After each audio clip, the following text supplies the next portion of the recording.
গাছে কিন্তু প্রচুর পরিমাণে ছোট ছোট পেয়ারা ধরছে, দেখেন। এটা কিন্তু ছোট ছোট পেয়ারা, এগুলো কিন্তু নষ্ট হয়ে গেছে, ভিতরে ফাঁকা।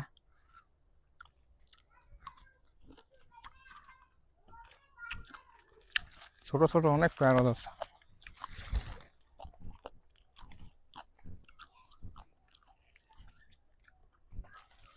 এই যে গাছের গোড়া দিয়ে শুরু করছে,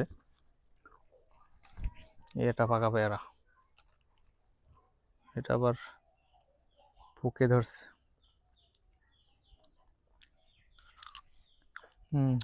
পোকে ধরে কিছু করতে পারে না।